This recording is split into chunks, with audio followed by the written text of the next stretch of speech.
वाह, क्या मस्त कुल्हाड़ी चलाती रे तू। ऐसी जीवा पे चला दे, फिर देख तेरे मेरे लगन को कोई रोक नहीं सकता। मैं किसी के लिए भी कबीले की प्रथा नहीं तोड़ूंगी। ठीक है मत तोड़, लेकिन कल मैं भी जा रहा हूँ और इस बार जीवा से दुगनी लूट लाऊंगा। तू तो बस लगन की तैयारी करके रख। छोड़ इस गाय को, चल निकल इधर से। वारे नरिया, तू तो बड़ा हो गया रे। मेरा होने वाला साला है, इसलिए तेरे को छोड़ रहा हूं मैं। हाँ चल जा। ताई, मैं तेरे को बोल रहा हूँ, तू भाग जा इधर से, वरना ये जीवा और भीमा तेरे को जीने नहीं देंगे। नारिया, मैं चाहेगी भी ना तो भी मैं यहाँ से नहीं भाग सकती। क्यों नहीं भाग सकती? तू डरती है क्या? और तेरे साथ मैं भी तो आऊंगा तुझे इन लोगों से बचाने के लिए।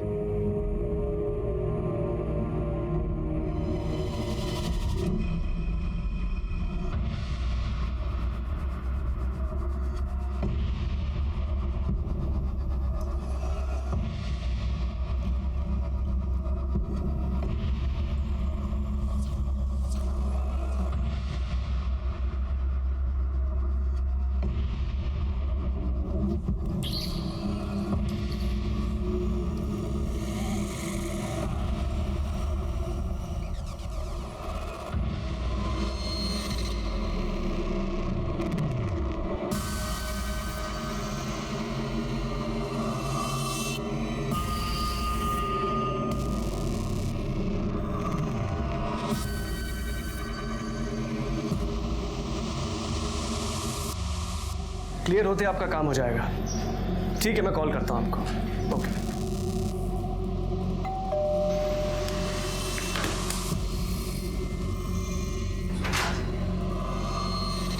जी साहब, प्रफुल्ल वैद्य के नाम का पार्सल है।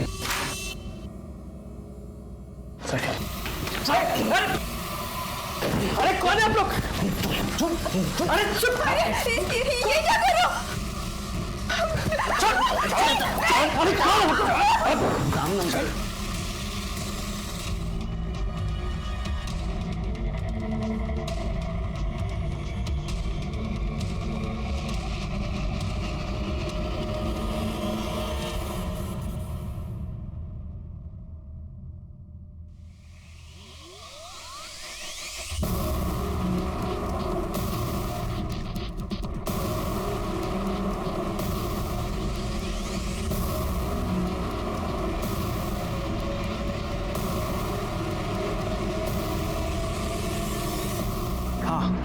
काम हो गया है, बताओ किधर आना है।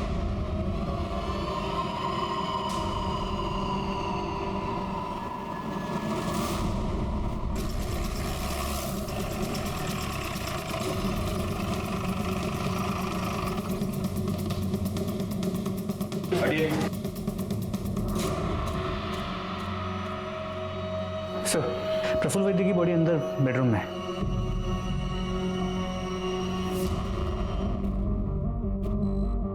सर, पेट पे मल्टीपल स्टैबिंग की गई है। ये जिसने भी किया है उसका मकसद सिर्फ चोरी नहीं हो सकता।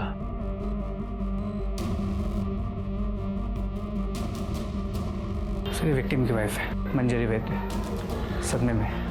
एक बात मेरे समझ में नहीं आ रही गायकवाड़, अगर मर्डरर ने प्रफुल्ल वैद्य का मर्डर कर दिया तो इन्हें क्यों छोड़ा? पाटिल मैडम, जरा उनसे बात करके देखो, आपको कुछ बता दिएगी। Okay sir.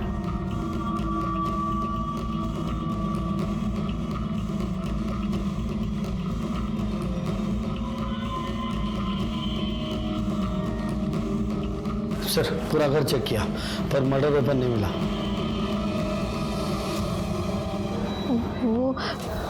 वो 4 लोग थे, उनमें से एक जबरदस्ती दूसरे कमरे में लेके गया और मेरा रेप किया।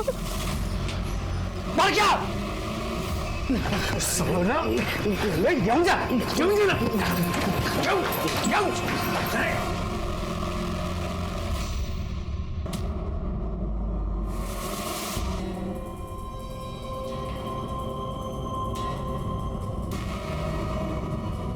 गायकवाड़, चेक करो ये सीसीटीवी कैमरा चल रहा है कि नहीं, और अगर ये चल रहा है तो इसका फुटेज मंगवा लो, शायद इससे कुछ पता चल जाए। सर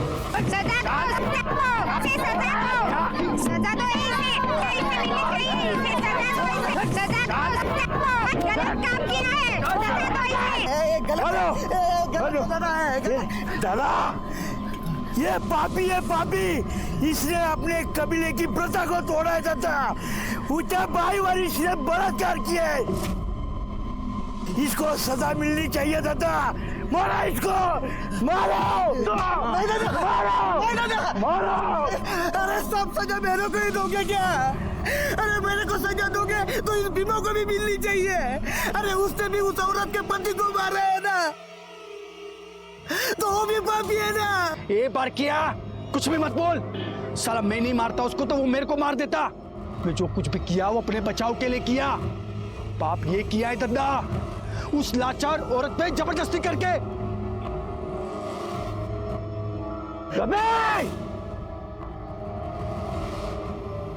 तूने जबरदस्ती करके पाप किया है, इसका थोबड़ा बिगाड़ दिया जाए।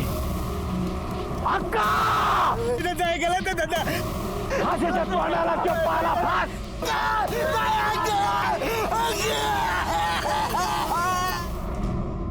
मंजरी, मैं समझ सकता हूं कि आप काफी सदमे में हैं, लेकिन फिर भी कुछ सवाल हमें आपसे पूछने ही होंगे, इफ यू आर रेडी।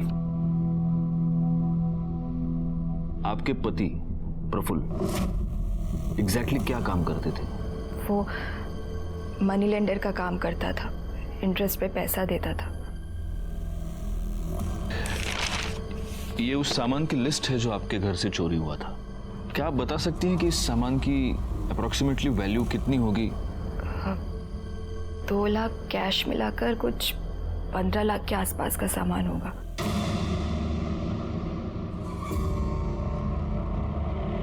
दादा, भीमा ने इस बार 25 लाख की लूट की है।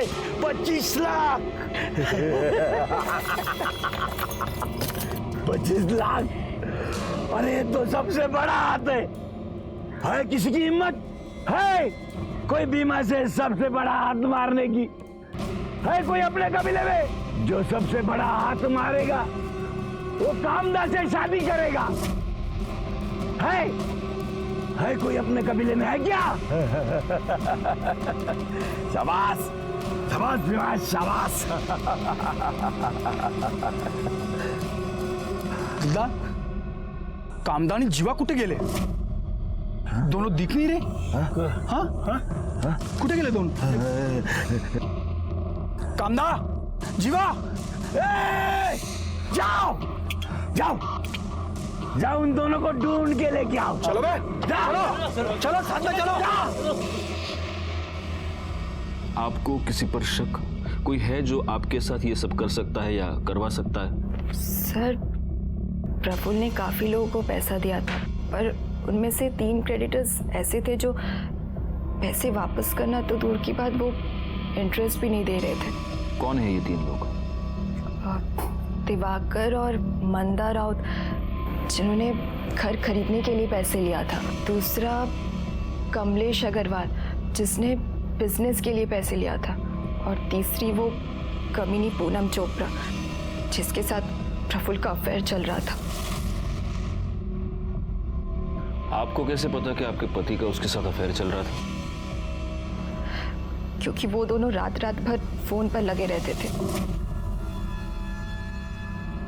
इतनी रात को किससे बात कर रहे हो?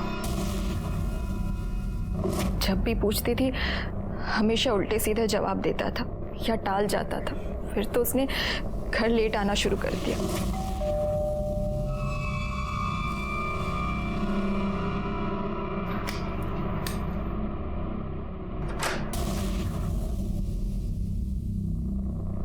कहाँ थे तुम? सुबह के 4 बजे हैं। तुमसे मतलब? सो जाओ चुपचाप।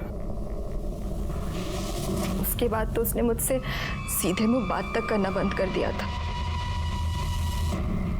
ए कामदा कुठे? तिकडे देख। ए जीवा, कामदा कुठे आहे तो?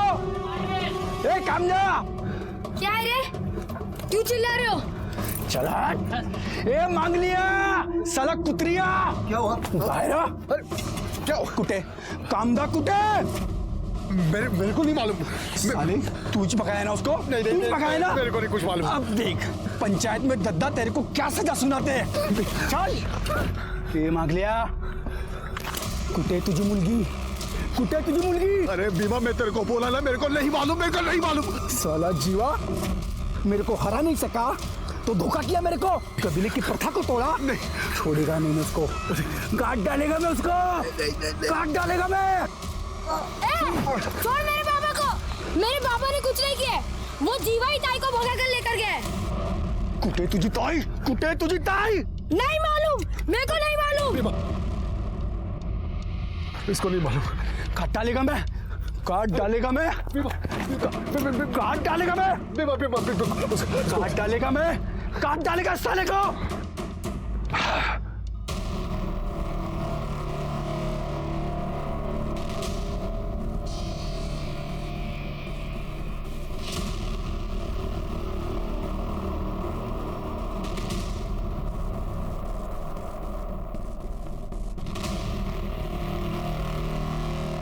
दूसरा वीडियो लगाओ।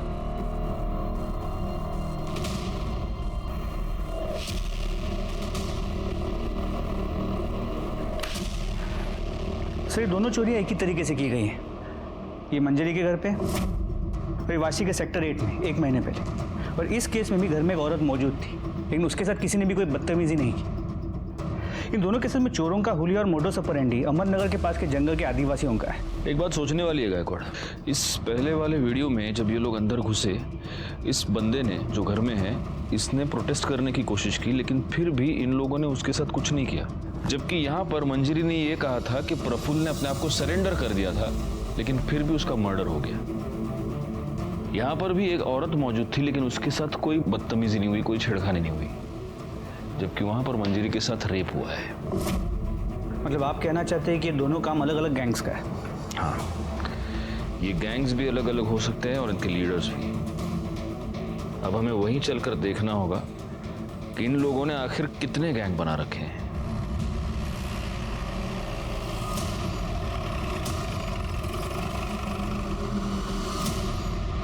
राजेश यादव, गायकवाड़, करडे। हमारे यहाँ पर नवी मुंबई और ठाणे में 2 रॉबरीज हुई हैं और सीसीटीवी फुटेज से उन रॉबर्स की पहचान हुई है। आपके यहाँ पे जो आदिवासी इलाका है वहाँ के लड़के हैं, तो वहाँ चलना होगा। तो जाइए ना, रोका किसने? जाइए पूछताछ कीजिए। जाइए मतलब आपको हमारे साथ चलना होगा ना, आपका ज्यूरिसडिक्शन है। दादा तुम्ही परत जा, नाही होणार आहे। क्यों? आप क्यों नहीं चलेंगे साथ? दादा ये आपका मुंबई नहीं है, आदिवासी एरिया है। ये लोग बात नहीं करते, सीधा हमला कर देते। पुलिस वाले होकर इतना डरते हो? हम लोग है ना साथ में, कुछ नहीं होगा, चलो। आप तो चले जाओगे मुंबई, झेलना तो हमें पड़ेगा ना। वर्दी पहनकर ऐसी बातें करते हो, शर्म नहीं आती? हमारे पास इस केस की कोई इन्फॉर्मेशन नहीं है, हम नहीं चलेंगे। सर अब इनके बिना तो वहाँ जाने का कोई मतलब ही नहीं है, ऊपर से ऑर्डर्स लाने पड़ेंगे। ये बघा गायतोंडे, उन आदिवासियों के बारे में जानना हमारे लिए बहुत जरूरी है। तो उनके पास जाने की क्या जरूरत है? वो एनजीओ वाला है ना, उससे पूछताछ कीजिए। आपके वाशी में ही रहता है वो, पता नहीं इन हलकट लोगों की क्यों मदद करता है वो। क्या नाम है उसका? सर मेरा नाम विश्वास परब है। विश्वास, अहमदनगर के आसपास ये जो आदिवासी इलाका है, उन आदिवासियों के बारे में तुम क्या क्या जानते हो? यही कि इस समाज का हिस्सा होते हुए भी इस समाज से कटे हुए हैं। उनकी प्रथा है, लूटपाट करके ही वो अपना घर चलाता है। एक अलग सी दुनिया है, अलग से रीति रिवाज है। अगर लूटपाट के लिए कोई जा रहा है तो पूरा कबीला उसे हल्दी लगाता है, गुलाल लगाता है और भगवान से उसकी सुरक्षा के लिए प्रार्थना करता है। ये सब हुआ उनके लाइफस्टाइल के बारे में। उनकी क्रिमिनल एक्टिविटीज के बारे में कुछ बता सकते हो? सर नहीं, क्राइम होते हुए कभी देखा नहीं, पर सुना कर पाए और निडर होके वो क्राइम कर पाए। अब तू जो करने जा रहा है उसकी सजा तुझे भगवान ने दी है, जा, अब तुझे कुछ नहीं होगा। अगर वो शहर में लूटपाट करने के लिए जाते हैं तो किसी को जान से नहीं मारते, किसी का रेप नहीं करते, क्योंकि वो उसे पाप समझते हैं। क्या तुम्हें इस बात की पूरी गारंटी है कि वो कभी रेप या मर्डर नहीं करते? बिल्कुल सर, उन्होंने बनाए हुए कानून को वो स्ट्रिक्टली फॉलो करते हैं। अगर कोई बनाए हुए कानून को तोड़ने की कोशिश करता है फिर वो उसे छोड़ते नहीं। अगर गलती से भी किसी से वो बनाए हुए कानून तोड़ेंगे और वो आदमी अगर भाग गया तो वो उसे ढूंढते हैं और उसे मार डालते हैं। वैसे इनकी पढ़ाई लिखाई का क्या हाल है? बेहाल है सर। जोक्स अपार्ट, पर हम जैसे एनजीओ जाते हैं और उन्हें पढ़ाते हैं। स्कूल तो है नहीं वहाँ पे, उन्हें तो बस यही सिखाया जाता है चोरी कैसे की जाती है, लूटपाट कैसे की जाती है। इसी से तो वो सरवाइव हो पाते हैं। और एक अजीबोगरीब प्रथा है वहाँ पे, अगर लड़की बालिग हो जाती है तो उसका स्वयंवर किया जाता है और उस लड़की को उसी से ब्याह करना पड़ता है जो सबसे ज़्यादा लूट लेके आए। ऐसा ही होता है वहाँ पे सर। थैंक यू विश्वास, अगर ज़रूरत पड़ी तो हम तुम्हें वापस बुला लेंगे। थैंक्स। इस विश्वास के बयान के मुताबिक ये आदिवासी लोग किसी का भी रेप या मर्डर नहीं करते, तो ये हो सकता है कि मंजरी ने जिन 3 सस्पेक्ट्स के नाम लिए उनमें से किसी ने ये सब करवाया हो। तो फिर पॉसिबल है किसी ने इन्हें इस काम की सुपारी दी। और हाँ सर, प्रफुल्ल के घर के बाहर जो सीसीटीवी कैमरा था जिसमें वो चोर दिखे थे, वो फुटेज हमने मंजरी को दिखाया। मंजरी ने उसमें से उस आदमी को पहचाना जिसने उसके साथ रेप किया था। उस फुटेज से उसकी फोटो निकलवाओ, वो फोटो सर्कुलेट करो, वो साला जहां भी है जैसा भी है उसको उठाओ। जी सर। इसके अलावा दिवाकर और मंदा राउत, हम उनके घर गए थे पूछताछ करने के लिए, लेकिन घर पे ताला था। पता चला है कि वो दोनों हनीमून के लिए गए हैं। कब गए हैं, कहाँ गए हैं, कब वापस आएंगे, किसी को नहीं पता। और वो दूसरा सस्पेक्ट क्या नाम है उसका? वो कमलेश अग्रवाल। अग्रवाल उसका क्या हुआ? सर वो राजस्थान गया हुआ है, कल लौटेगा। और वो तीसरी चोपड़ा, पूनम चोपड़ा? सर पूनम चोपड़ा का नंबर हमने प्रफुल्ल के कॉल रिकॉर्ड से निकलवाया। उसके डिटेल्स निकालो और फौरन उसके घर जाकर उसकी पूछताछ करो।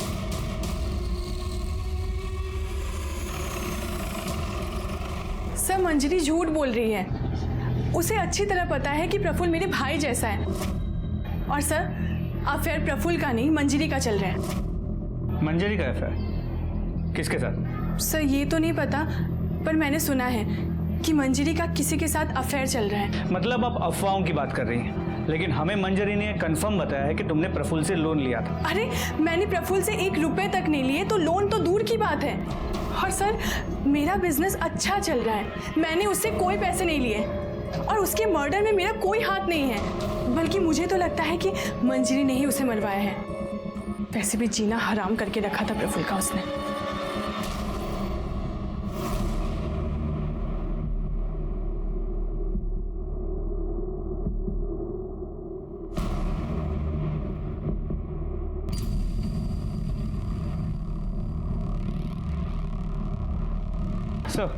सर चांसेस है कि पूनम सच कह रही है, क्योंकि जब हमने प्रफुल्ल के पड़ोसियों से पूछताछ की तो उन्होंने इस बात को कंफर्म किया कि प्रफुल्ल और उसकी बीवी के बीच किसी आदमी को लेकर अक्सर झगड़े होते थे। तो हो सकता है कि मंजरी ने और उसके बॉयफ्रेंड ने मिलकर प्रफुल्ल की सुपारी दी, क्योंकि इन आदिवासियों में तो मर्डर करना पाप है, फिर भी उन लड़कों ने प्रफुल्ल का मर्डर कर दिया। एक काम करो गायकवाड़, मंजरी के कॉल रिकॉर्ड्स निकलवाओ और उन तीनों सस्पेक्ट्स के भी कॉल रिकॉर्ड्स निकलवाओ जिनका नाम मंजरी ने लिया है। क्योंकि ऐसा है कि सिर्फ पूनम के कहने पर हम ये नहीं मान सकते कि उसका प्रफुल्ल के साथ कोई अफेयर नहीं था या उसने प्रफुल्ल से कोई पैसे नहीं लिए थे।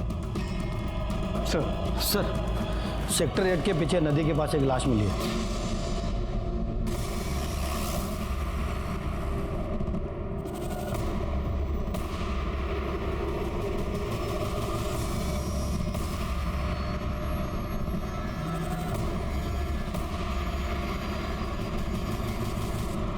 सर ये तो वही आदमी जो थाने के रॉबरी केस में दिखाई दिया।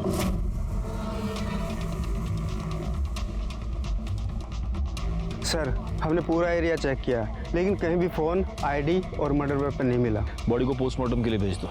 जी सर। गायकवाड़, इसकी पहचान तो हो चुकी है लेकिन इसका नाम हमें पता नहीं है। अब इसकी डिटेल्स जानने के लिए हमें उस आदिवासी कबीले में ही जाना पड़ेगा। लेकिन सर बिना लोकल पुलिस की मदद के हम वहाँ कैसे जा सकते हैं? एसपी साहब का लेटर है गायतोंडे, आपको हमारे साथ फुल कोऑपरेशन करना होगा और अगर आपने ऐसा नहीं किया तो सस्पेंड होकर आपको घर पे बैठना होगा।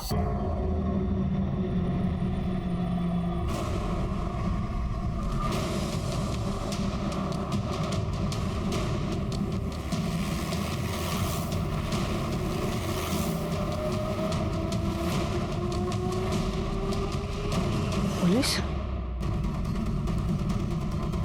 दादा दादा दादा पुलिस है ये, दादा पुलिस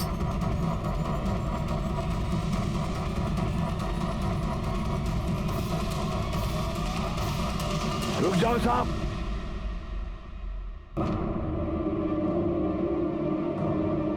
जैसे आए हो वैसे निकल जाओ, वरना तुम लोगों के लिए अच्छा नहीं होगा ये।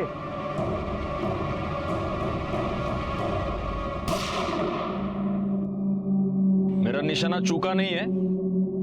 अब एक कदम आ गया तो घुटने पे गोली मारूंगा और उसके बाद सीधा छाती पे गोली मारूंगा, समझे? हम मुंबई से आए हैं, यहां की पुलिस नहीं है। करेंगे कुछ नहीं, सिर्फ तुम्हारे कबीले के हर घर की तलाशी लेंगे और इसमें अगर किसी ने होशियारी की तो सीधा उठा के गाड़ी में डाल दूंगा। करेगा? तुम लोगों के पास ये इतना सारा सोना कहां से आया? हाँ? जंगल की लकड़ी काट के इतना सोना मिलता है क्या? हाँ साहब, ये सब हमें जंगल से ही मिलता है। ये जंगल ही हमारा भगवान है। गायकवाड़, कमाल लगा। Sir, ready.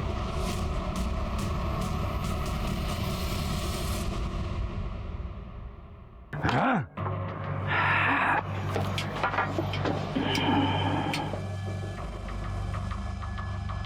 ये इसके चेहरे को क्या हुआ? ओ, लापरवाही की वजह से उसको सजा मिली है।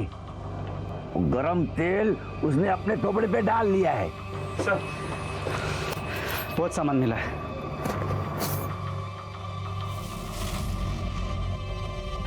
मंजरी की घर से जितना सामान लूटा गया था उसके डिस्क्रिप्शन के साथ ही पूरा सामान मैच करता है। सिर्फ एक फर्क है, मंजरी ने कहा था कि 2 लाख रुपए कैश चोरी हुए थे, इसमें 12 लाख है। ये ऊपर का 10 लाख रुपया कहां से आया? हाँ? हमको क्यों पूछ रहे हो? जिसका है उसको पूछो। गायकवाड़, फोटो रखो है ना। इसने की ना चोरी? साहब, ये तो भीमा है। ये इधर नहीं है, ये मेरी ताई और जीवा को ढूंढने गए। जीवा ने मेरी ताई को जबरदस्ती उठा लिया। मेरी ताई को बचा लो ना। ये बच्चा क्या बोल रहा है? हाँ? वो हमारे कबीले की प्रथा है, जो बड़ा हाथ मारता है ना उसके साथ वो लड़की की शादी कर देते हैं हम। वो जीवा ने प्रथा तोड़ दी। वो लड़की को लेके भाग गया, इसलिए उसके पीछे भीमा गया है वो। हाँ, दूसरी फोटो दिखाओ। यही है जीवा? साहब, जीवा और भीमा मेरी ताई को बहुत परेशान करते थे। वो उन दोनों से तंग आ गई थी। मैंने उसे बहुत बार बोला कि भाग जा, पर वो नहीं गई। अगर ऐसा है तो तुम्हारे भीमा ने अपना शिकार कर लिया है। जीवा की लाश मिली है हमें। दादा, भीमा ने अपना बदला ले लिया है। हाँ, भीमा भीमा भीमा भीमा भीमा भीमा भीमा भीमा भीमा भीमा भीमा।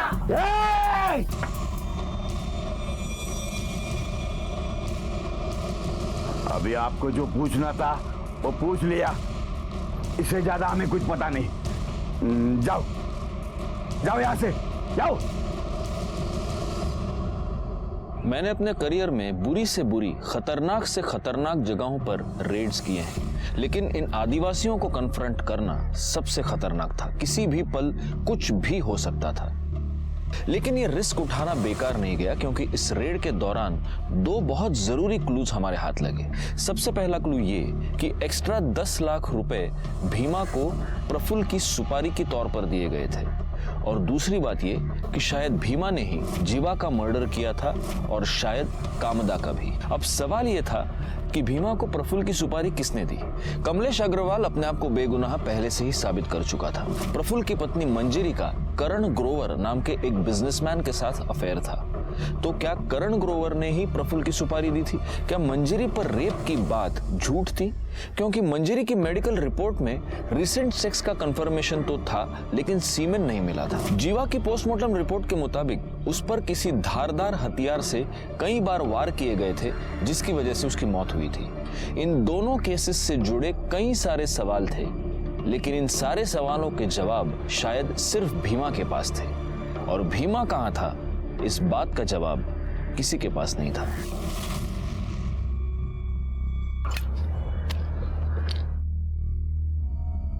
बहुत बात आ रहा है रे। अरे कुत्ता मरा होगा कोई, चल ना देखते हैं। ये वो कौन है? Hello police.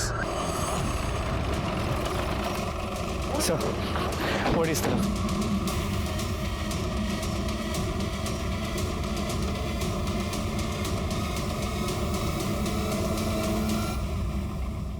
सर ये पक्का भीमा ही है। बॉडी काफी डिकम्पोज हो चुकी है, कम से कम मरे हुए 1 या 2 दिन तो हो गए होंगे। इसे भी जीवा की तरह ही मारा गया है। सर पूरा जंगल छान मारा, ना कोई मोबाइल मिला ना आईडी। सर कोई मर्डर वेपन नहीं मिला। बॉडी को पोस्टमार्टम के लिए भेज दो। सर पोस्टमार्टम रिपोर्ट के मुताबिक भीमा का मर्डर 2 दिन पहले दोपहर 3 से 5 के बीच हुआ है, जबकि जीवा का मर्डर उसी दिन सुबह 8 और 9 के बीच हुआ। अगर हम ये मान लेते हैं कि भीमा ने जीवा को मारा है, फिर भी भीमा को किसने मारा? किसने मारा ये तो पता नहीं, लेकिन इन दोनों का मर्डर एक ही बंदे ने किया है ये तो तय है। कहीं इस कामदा का कोई तीसरा आशिक तो नहीं है?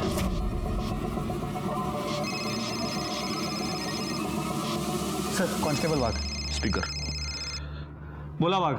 नमस्ते सर, गणेश नगर से बोल रहा हूँ। आपने मंजरी वद्दी केस में रेपिस्ट का जो हुलिया बताया था वैसे और उसकी बेहोशी का फायदा उठाए साहब। अगर तूने उसका रेप किया तो मेडिकल रिपोर्ट में आया कैसे नहीं? कैसे आता साहब? मैं कुछ करने से पहले ही मर गया।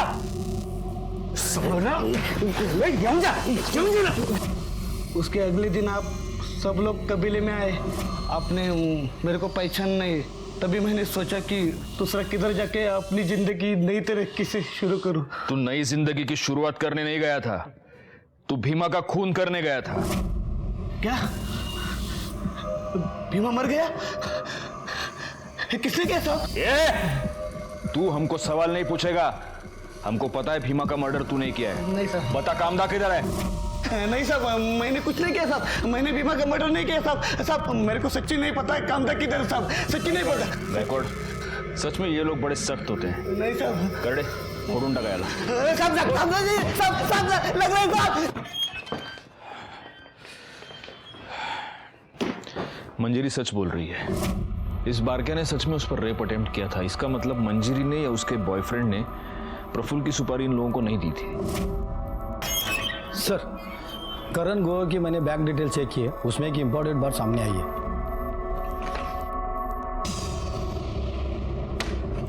गायकवाड़, मंजरी और करण दोनों को बुलाओ। सर हम मानते हैं कि हम प्रफुल्ल से पीछा छुड़वाना चाहते थे, लेकिन उसके लिए उसका मर्डर नहीं करवा सकते। करवा सकते नहीं ग्रोवर, तुमने मर्डर करवा दिया और इस बात का सबूत है हमारे पास। 10 मार्च को आपने आपके बैंक अकाउंट से 12 लाख रुपए विड्रॉ किए, जिसमें से 10 लाख रुपए तुमने प्रफुल्ल की सुपारी के तौर पर दिए। सर ये 12 लाख रुपए हमने प्रफुल्ल का मर्डर करवाने के लिए नहीं निकाले थे, प्रॉपर्टी का डाउन पेमेंट देने के लिए निकलवाए थे। अच्छा जी। और अब आप ये भी कहेंगे कि वो पेमेंट मैंने कैश में कर दी, इसलिए उसकी कोई रिसीट मेरे पास नहीं है। सर करण सच बोल रहा है। हम कॉलेज टाइम से एक दूसरे से प्यार करते और साथ आना चाहते, पर हम उसके लिए किसी की जान नहीं ले सकते सर। आप कॉलेज टाइम से इससे प्यार करती हैं, तो शादी प्रफुल्ल से क्यों की? क्योंकि पापा ने ज़बरदस्ती करवाई थी। करण हमारी कास्ट का नहीं है और पापा इंटरकास्ट मैरिज के अगेंस्ट थे। जी सर। और फिर पता चला कि ये अपनी शादी से खुश नहीं। कैसे खुश होती? प्रफुल्ल मुझे अपनी बीवी नहीं नौकर समझता था जो उसका घर संभालती है। प्रफुल्ल को हमारे बारे में पता चल गया और वो करण को लेकर मुझसे झगड़ा करता रहा, पर वो मुझे डिवोर्स भी नहीं देना चाहता था। बहुत इंटरेस्टिंग लव स्टोरी है तुम दोनों की, लेकिन जब तक ये केस सॉल्व नहीं हो जाता तुम दोनों इस केस में हमारे लिए प्राइम सस्पेक्ट्स हो, और इसीलिए शहर छोड़कर बाहर नहीं जा सकते, समझे? जी सर। सर भीमा के कॉल रिकॉर्ड के मुताबिक मंजरी या करण इन दोनों में से कोई भी उसके टच में नहीं था। और ये जो बाकी के 3 सस्पेक्ट्स हैं वो? सर उनका हम पता कर रहे हैं। अच्छा, वो राउत कपल का हनीमून खत्म हुआ कि नहीं हुआ? नहीं सर, वो दोनों अब तक वापस नहीं आए हैं और दोनों का फोन भी स्विच ऑफ है। ये कौन सा हनीमून है? नहीं, मुझे तो लगता है ये कुछ गड़बड़ है। ये दोनों कुछ हनीमून वनीमून नहीं, ये जानबूझ के गायब हुए हैं। इन्हें ढूंढना पड़ेगा। हाँ विश्वास। सर मुझे अभी कांता का फोन आया था, बहुत घबराई हुई थी सर। सर वो कह रही थी कबीले वालों ने उसे ढूंढ लिया है और वो अभी उसे लेके जा रहे हैं और मार डालेंगे। सर मैं और कुछ पूछता तब तक फोन बंद हो गया सर। सर कुछ कीजिए प्लीज प्लीज सर। गायकवाड़ जल्दी से टीम इकट्ठा करो। सर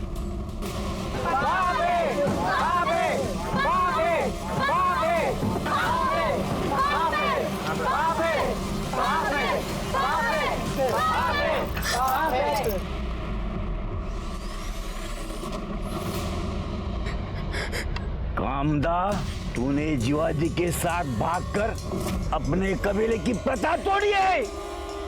इसकी सजा इसे मिलेगी, जरूर मिलेगी, ताकि कबीले का कोई दूसरा भाग ना सके। गायतोंडे, अपनी टीम लेकर तुम साटेनाका पहुंचो, हम वहां पे मिलते हैं। हमें किसी भी हालत में कामदा को बचाना होगा। छोड़ दो मेरी ताई को। इसने कबीले की प्रथा तोड़ी है, इसको सजा मिलनी चाहिए। गायतोंडे, चला चला लवकर।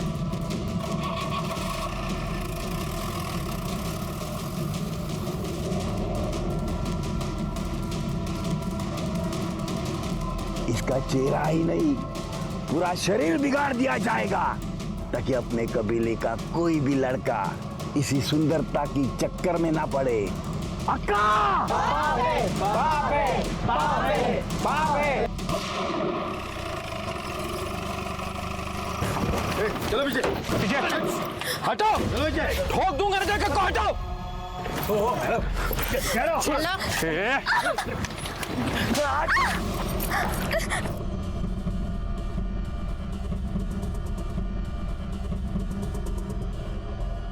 पाटिल भाई सोडवा दिला लवकर, बिठा उसको गाड़ी में। कामदा, तू ये मत समझना कि तू बच गई है।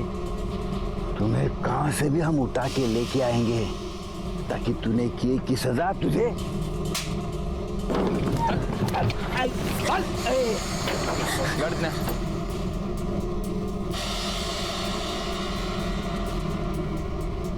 चला चला चल।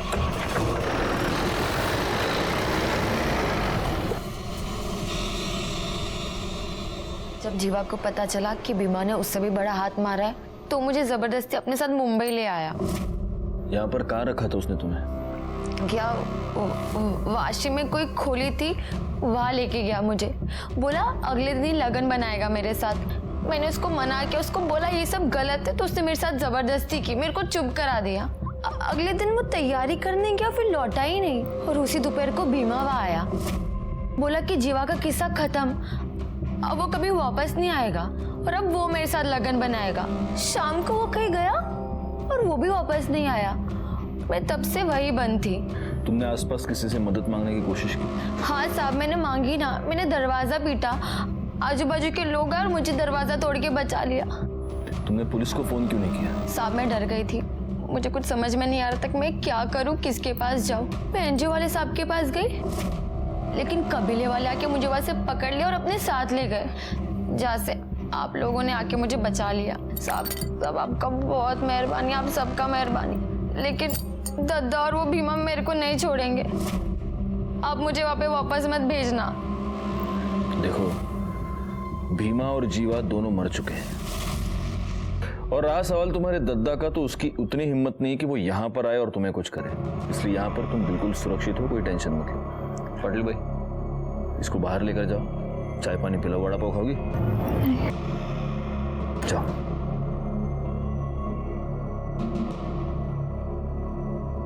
सर, राउत फैमिली के बारे में एक इम्पोर्टेंट बात पता चली।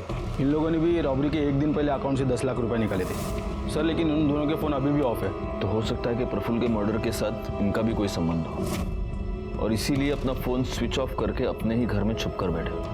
गायकवाड़, एक काम करो, इनके एड्रेस पर जाओ और कंफर्म करो ये दोनों वहां पर है या नहीं। सर।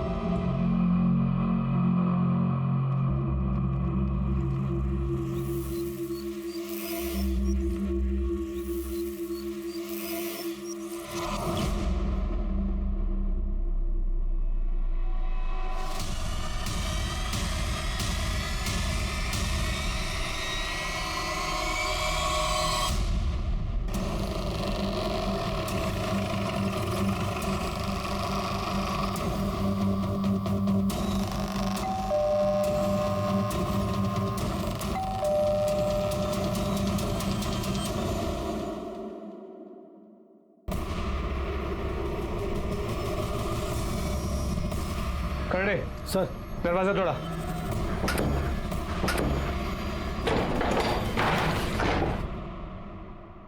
खड़े सर, ऊपर चेक करो। पवार पूरा घर चेक करो, देखो कोई है क्या।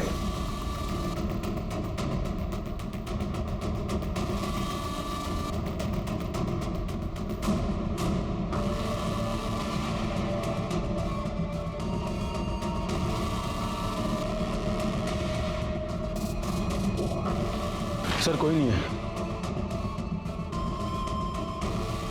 सर ऊपर कोई नहीं है।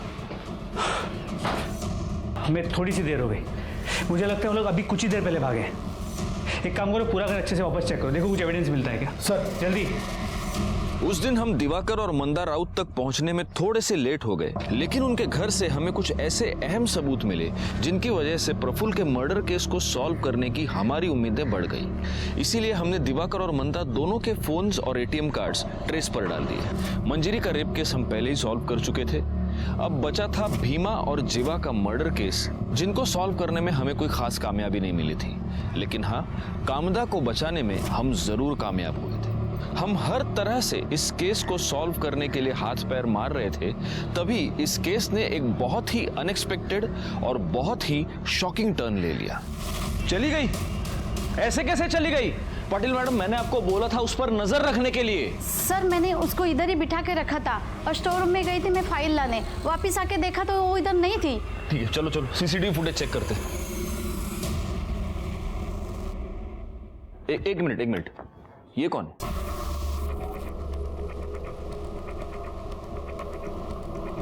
इसके पीछे वो गई है। पाटिल मैडम, उसके फोन पर फोन कीजिए जल्दी। Okay sir.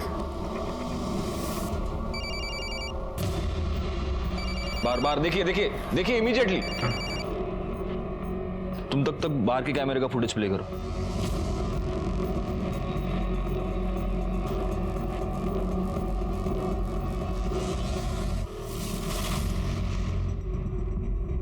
सर ये कामदा का फोन बाहर ही पड़ा था। ये जरूर वो कबीले वाले ही है और ये उसको कबीले के पास ही लेके गए होंगे। इससे पहले कि ये लोग वहां पहुंचे हमें उन्हें पकड़ना पड़ेगा। इस दद्दा की खोपड़ी खोल दूंगा मैं। सर राउत कपल ने अभी नासिक के गेस्ट हाउस में अपने डेबिट कार्ड से चेक इन किया है। फौरन नासिक पुलिस को इन्फॉर्म करो, उन्हें राउत कपल की डिटेल्स भेजो और उनको कहो कि उन्हें अरेस्ट करे और फौरन वाशी भेज दे। बोल, तूने प्रफुल्ल की सुपारी दी थी कि नहीं? बोल। प्रफुल्ल के मर्डर के एक दिन पहले तुमने अपने अकाउंट से 10 लाख रुपए निकाले थे जो तुमने भीमा को दिए। तुम्हारे घर से वो फाइल भी मिली है जिनमें उन लोगों के नाम हैं जिनको प्रफुल्ल ने इंटरेस्ट पर पैसे दिए थे, उसमें तुम्हारा भी नाम है। वो फाइल तुम्हारे पास कैसे आई? बोल। सर वो प्रफुल्ल से हमने घर खरीदने के लिए कैश में पैसे लिए थे और हमें इंटरेस्ट बहुत भारी पड़ रहा था, इसलिए हमने सोचा कि अगर वो फाइल ही गायब हो जाए तो कोई सबूत ही नहीं रहेगा कि हमने उससे कोई पैसे लिए थे।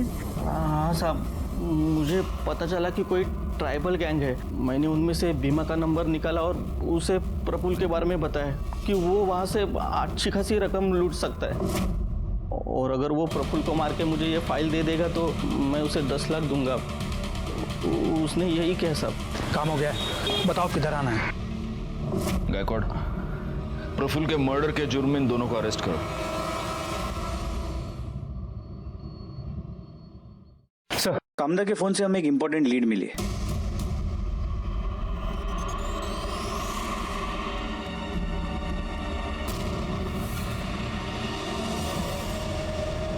सर मैं कामदा और मैं एक दूसरे से बहुत प्यार करते हैं सर। कबीले में जब मैं पढ़ाने जाता था तब हमें एक दूसरे से प्यार हो गया। तुम दोनों साथ रहना चाहते थे, लेकिन उसके लिए तुम्हें कामदा को उस कबीले से निकालना पड़ता, जो तुम्हारे लिए तो पॉसिबल नहीं था। तो तुमने जीवा और भीमा को यूज किया और उन दोनों को मार दिया।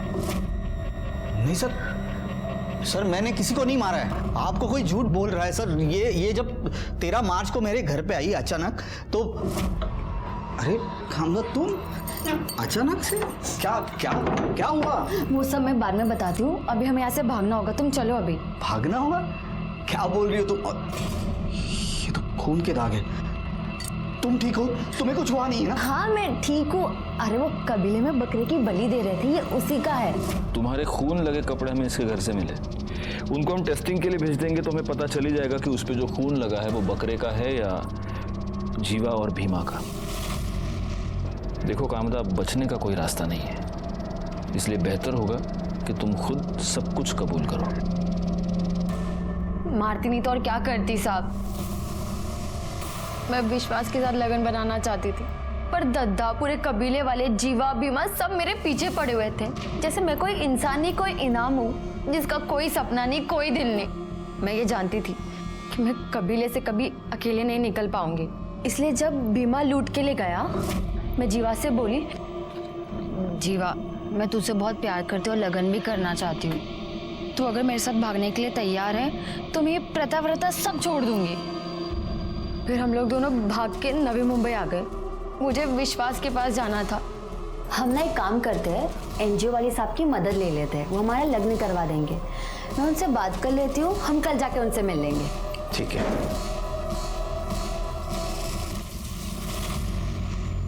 फिर मैंने भीमा को जीवा के फोन से कॉल करके बोला, हेलो। मैं बहुत मुश्किल से जान बचा के निकली है, जीवा ने मुझे पकड़ लिया था। फिर मैं भीमा को किसी सुनसान जगह पर बुलाई ताकि कोई हम दोनों को देख ना सके। कामदा, जीवा और भीमा के मर्डर के जुर्म में मैं तुम्हें अरेस्ट करता हूँ।